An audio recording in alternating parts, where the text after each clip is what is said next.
सराव संच 3.1 प्रश्न क्रमांक 1 बघा. खालील संख्या मालिकेत प्रश्नचिन्हाच्या जागी येणारा पर्याय निवडा. या ठिकाणी प्रश्न क्रमांक 15 दिलेला आहे. या ठिकाणी बघा 18, 27, 36, 45 आणि प्रश्नचिन्हाच्या जागी कोणती संख्या येईल हे आपल्याला विचारले. तर या ठिकाणी बघा काय केलंय, 1 अधिक 8 बरोबर 9. त्यानंतर बघा 2 अधिक 7 बरोबर 9. त्याच्यानंतर 3 अधिक 6 बरोबर 9 आणि त्यानंतर 4 अधिक 5 बरोबर 9. म्हणजे ह्या दोन्ही अंकांची काय केली तर बेरीज केलेली.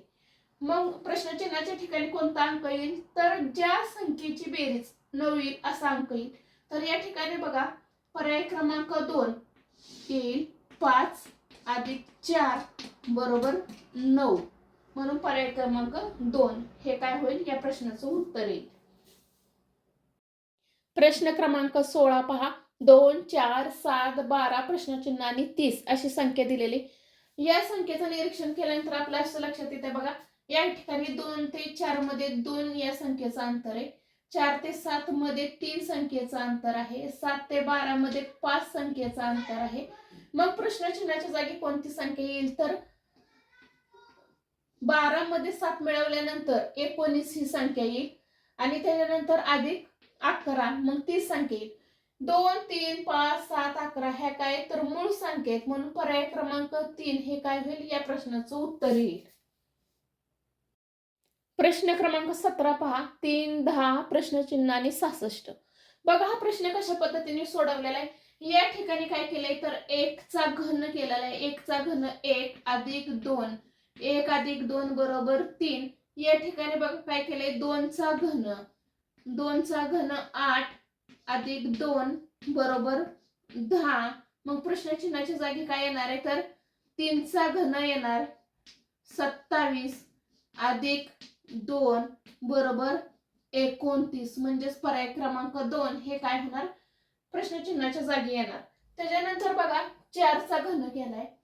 4 चा घन 64 अधिक 2 बरोबर 66. अशा पद्धतीने पर्याय क्रमांक 2 हे काय होईल या प्रश्नाचं उत्तर येईल.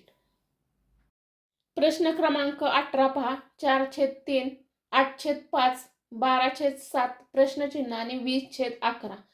या ठिकाणी बघा या प्रश्नाचं निरीक्षण केल्यानंतर आपल्याला असे लक्षात येते की अंश हा 4 ने वाढवलेला आहे आणि छेद हा 2 ने वाढवला आहे.